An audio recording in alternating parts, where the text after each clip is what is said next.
Hi, I'm Dr. Barry Eiden. I'm here in San Diego speaking on the topic of keratoconus.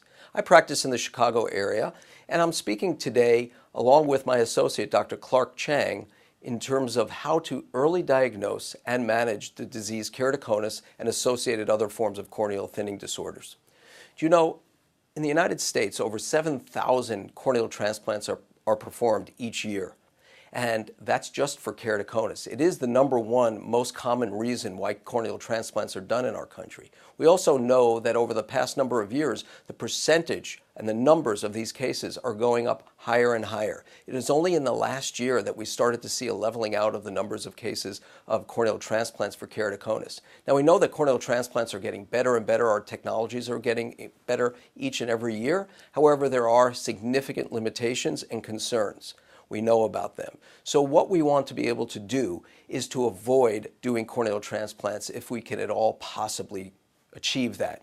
We'll do that by early diagnosis of these conditions and by applying newer technologies that can control and often eliminate progression. Now, we know that keratoconus is a condition where the cornea thins centrally, creates some anterior and posterior elevation or height changes that causes irregularity to the cornea and distortion of vision that is not properly corrected typically with regular glasses. The mainstay of correction typically these days, and has been for many years, is contact lenses. And we have wonderful opportunities in contact lenses to create excellent vision for patients with keratoconus. Our options are expanding each and every year. Soft lens technologies are utilized. Various gas-permeable lens technologies, including scleral lenses, hybrid lenses, and even combination designs like tandem or piggyback systems of soft and gas-permeable lenses. They're doing great things for our patients. However, we still have no ability until recently to control what happens with the disease, but that's all changing today. So that's really what we're emphasizing with today's talk: early diagnosis and appropriate management. Early diagnosis, let's talk about that for just a couple of moments.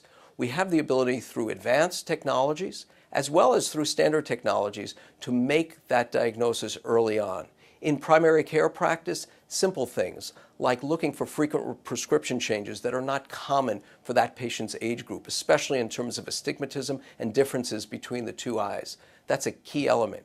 Looking at our retinoscopy findings, our keratometric findings, those sorts of things will give us a hint that something perhaps associated with keratoconus may occur. But it's only through some of the newer advanced technologies that we can make very early definitive diagnosis. Things like corneal topography, where we measure the curvature on the front of the cornea, as well as corneal tomography, where we can measure both the front, the back, as well as global thickness of the cornea. Those technologies are amazingly sensitive at picking up early keratoconus, and we're developing even other technologies that may pick up keratoconus earlier on in the disease. Why is this important? It's important because we now have the ability to control progression and often stop progression. We'll talk a little bit about that. Corneal cross-linking. Many of us are becoming more and more familiar. It is now virtually worldwide become standard of care in keratoconus and ectasia management. There are two basic forms of corneal cross-linking: epithelium on, epithelium off.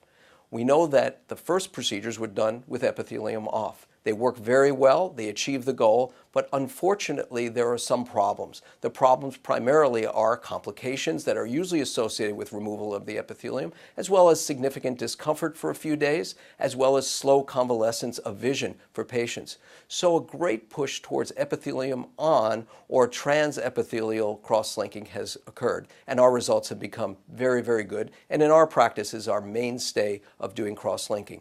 Intracorneal ring segments, things like Intacs, also can help. They can help by flattening the cone, by centering the cone, thus making vision correction with glasses often much easier, and making contact lens fitting much, much easier. Now, these are not treatments in terms of cures for keratoconus necessarily, but they help us in managing keratoconus. So the take-home message today is the fact that we need to make early diagnosis of these conditions. By early diagnosis with some of these wonderful technologies we have, and then application of new treatment modalities, we hopefully will prevent that many cases of corneal transplant from occurring and allow these patients to maintain an excellent life in terms of their vision and function from that point on. Thank you very much.